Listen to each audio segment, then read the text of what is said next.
Hello students, कैसे हो आप सब लोग? Myself Chetan Garg and I welcome you all to our RMO flashback series. And in today's lecture हम question number third and fourth discuss करेंगे year 2009 का, right? Both of these questions are easy. One is of a little bit of inequalities and the other one is of combinatorics, right? तो अगर आप किसी भी maths olympiad batch में enrol होना चाहते हो या अगर आप जेन्युइनली मैथ्स में इंटरेस्ट रखते हो और मैथ्स ओलंपियाड के लिए प्रिपेयर करना चाहते हो या for that matter physics olympiad, chemistry olympiad, KVPY, NTSC, NSSS, किसी भी कॉम्पिटिटिव एग्जाम की अगर आप प्रिपरेशन करना चाहते हो तो kindly fill up this form vdnt.in/vosmaths2. हमारे कंसर्न पर्सन आपको कॉल करेंगे and they will help you out in getting enrolled in these batches. These batches are completely free of cost. सिर्फ आप में मेहनत करने का एक जज्बा होना चाहिए, ठीक है? तो आपको एनरोल कर लिया जाएगा, राइट? तो लेट्स स्टार्ट द सेशन, ठीक है? ये थोड़ा बहुत इनइक्वालिटीज का क्वेश्चन है, मतलब कुछ खास इनइक्वालिटीज का नहीं है, बेसिकली एक सिंपल सी आइडेंटिटी है. We need to prove that this thing 3 part 2008 plus 4 part 2009, this can be written as a product of two positive integers each of which is greater than 2009 power 182. ठीक है? तो इसमें ना देखो, इसमें एक इम्पॉर्टेंट प्रॉपर्टी है बहुत, जो शायद सब बच्चों को पता भी होगा. ए पावर 4 प्लस 4 बी पावर 4, इसका आइडेंटिटी. जिनको नहीं पता इसका आइडेंटिटी क्या है, देखो मैंने क्या किया, मैंने इसमें 4b/4 था, है ना, इसमें 4b² ऐड कर दिया, 4b² सब्ट्रैक्ट कर दिया. तो अब ये चीज जो बन जाएगी that will become a² plus 2b² whole square minus 2b whole square, है ना. तो a square minus b square का I can apply the formula, so that will become a square plus 2b square plus 2b times क्या बन जाएगा, a square plus 2b square minus 2b. ठीक है? तो ये फॉर्मूला बन जाता है a पावर 4 प्लस 4b/4 का. एंड एट टाइम्स ये रिजल्ट बहुत इंपॉर्टेंट है, काफी क्वेश्चंस में बहुत ज्यादा फ्रिक्वेंटली यूज होता है. जैसे शायद आपको एक आइडेंटिटी और पता होगा, x/4 प्लस x² + 1, ये भी काफी इंपॉर्टेंट रिजल्ट है. ऑल्दो इस क्वेश्चन के साथ इसका कोई लेना देना नहीं है, बट यस, ये आइडेंटिटी भी आपको हर हालत में याद होनी चाहिए. एंड इसमें एक और इंपॉर्टेंट चीज होती है, अगर x की जगह हम x+1 डालते हैं तो ये नेक्स्ट टर्म यानी कि ये वाली चीज बन जाती है. ठीक है? बट अगेन मतलब ये कैंसिलेशन मेथड टेलीस्कोपिंग सब में काफी इंपॉर्टेंट है, ये वाला रिजल्ट. ये भी इंपॉर्टेंट है इस पर्टिकुलर क्वेश्चन के लिए. देखो अब इस क्वेश्चन को आई कैन राइट, है ना, इसको मैं इस फॉर्मूले की हेल्प से कोशिश करता हूँ, बिकॉज 4 पार्ट 2009 था, है ना. तो मैं इसको बना सकता हूँ. 3 पार्ट 2008 को I can write 3 power 4 power 502, right, plus 4 part 2009 को I can write 4 into 4 part 2008, and जिसको मैं लिख सकता हूँ 4 पावर 4 पावर कितना, 502. ठीक है? तो ये अब हमारा और ओके, और यू कैन से हमें इसको लिखना चाहिए 3 power 502 power 4 plus 4 times 4 power 502 power 4, इसको इस टाइप से हमें लिखना चाहिए. अब ये हमारा बन गया a power 4 plus 4 times b power 4, जिसको मैं अब इसको मैं दो फैक्टर्स के प्रोडक्ट में लिख सकता हूँ. वही हमारी काफी हद तक एक रिक्वायरमेंट थी, है ना. तो इसको आई कैन राइट a² मतलब 3 पावर 1004 प्लस 2 टाइम्स b² मतलब 4 पावर 1004, है ना, plus 2 times b which is nothing but 2 multiplied by 4 power 502. This will be the one factor and the other factor will be बस यहाँ पर minus आ जाएगा, right. मतलब 3 power 1004 plus 2 multiplied by 4 power 1004 minus 2 multiplied by 4 power 502. These will be the two factors.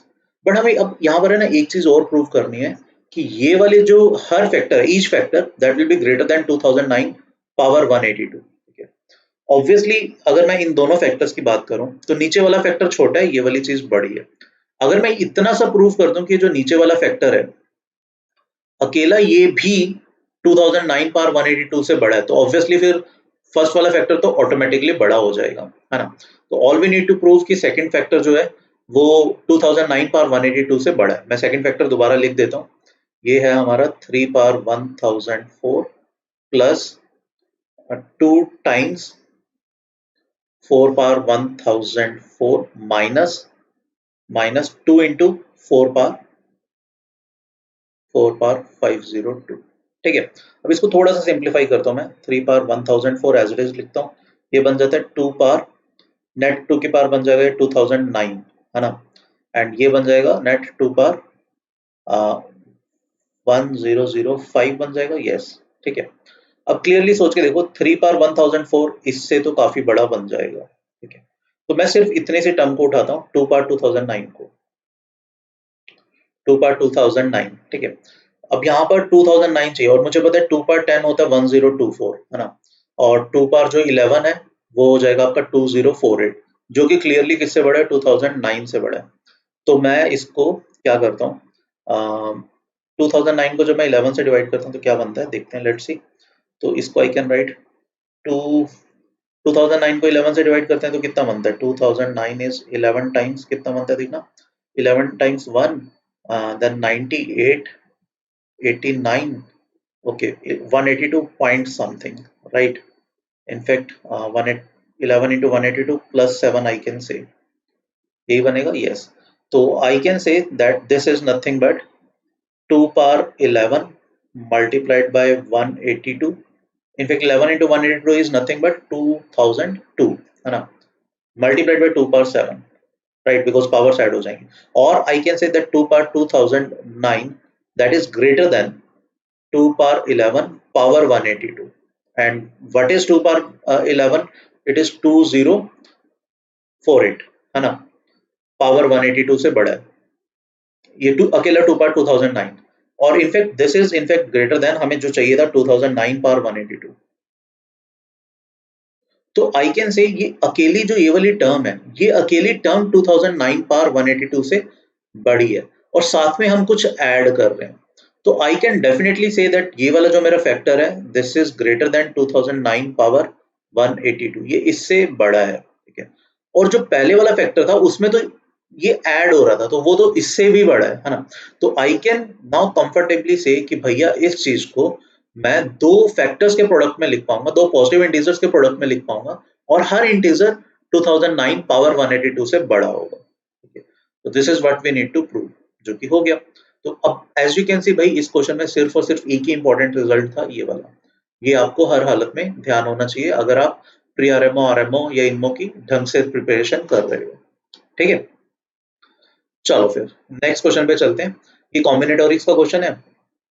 Find the sum of all 3 digit numbers which contains at least one odd digit, कम से कम एक odd digit होना चाहिए, and at least one even digit, और कम से कम एक इवन डिजिट होना चाहिए। ठीक है। तो इसको हम टोटल माइनस ऑपोजिट से करते हैं। मतलब हम टोटल 3 डिजिट के नंबर्स का सम निकाल लेते हैं।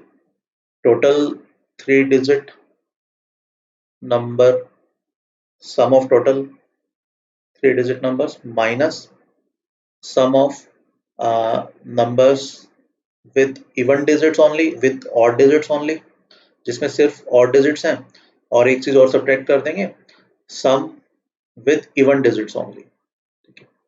क्योंकि बाकी जो नंबर्स बच जाएंगे उनमें डेफिनेटली क्या होगा, एटलीस्ट वन इवन और एंड एटलीस्ट वन ऑड जरूर होगा। ठीक है। तो पहले हम टोटल सम निकाल लेते हैं 3 डिजिट नंबर्स का। 3 डिजिट नंबर्स का मतलब है 100 plus 101 plus and so on till 999, ये हमें सब निकालना है। ये क्लियरली एपी से आप निकाल सकते हो। तो ये बन जाएगा सिंपली, या तो आप इसको फर्स्ट 99 माइनस फर्स्ट 999 का सम कर दो, है ना। तो 999 into 1000 n into n plus 1 by 2 minus first 99 का कर दो, तो that will be 99 into 100 by 2। ठीक है। इसको सिंप्लीफाई करोगे, ये बन जाता है 494550। ये सॉल्व करके इस चीज के इक्वल आ जाता है। ठीक है। तो ये तो अब हमारा हो गया सम ऑफ टोटल 3 डिजिट नंबर। अब हम वो निकालते हैं जो सिर्फ और डिजिट से बन रहे हैं, 3 डिजिट नंबर। तो पहले तो हम देखते हैं 3 डिजिट नंबर है, और डिजिट्स कौन कौन से आपके 1 3 5 7 9, 5 पॉसिबिलिटीज है ना। तो ऐसे कितने नंबर बनेंगे, 5 टाइम्स 5 टाइम्स 5, 125 नंबर ऐसे बन जाएंगे। ठीक है। अब हमें इनका सम चाहिए। इसमें अगर आप थोड़ा ढंग से देखोगे 125 नंबर्स में से कोई कंडीशन ही नहीं है ना। यहाँ पे फर्स्ट प्लेस पे 13579 में से कोई भी आ सकता है, सिमिलरली लास्ट प्लेस पे भी कोई भी आ सकता है। तो अगर मैं बात करूं हर प्लेस पे हर डिजिट कितने बार आया होगा, वो 125 अपॉन ये कितने डिजिट्स है 5, है ना। तो अपॉन 5 यानी कि 25 टाइम्स आया होगा। तो अगर मैं इनका सम निकालना चाहूँ सिर्फ एक प्लेस का, ठीक है, लेट्स से इन सब ये जितने भी 125 डिजिट नंबर बनते हैं उनके सिर्फ यूनिट प्लेस का सम निकालना चाहो तो 1 भी 25 टाइम्स आया होगा, 3 भी, 5 भी, 7 भी, 9 भी, तो ये बन जाता है इस चीज के equal, which is 25 times 25 which is 625, ठीक है। एंड इनफैक्ट इसका सम भी 625 आया होगा, इसका सम भी 625 आया होगा, है ना।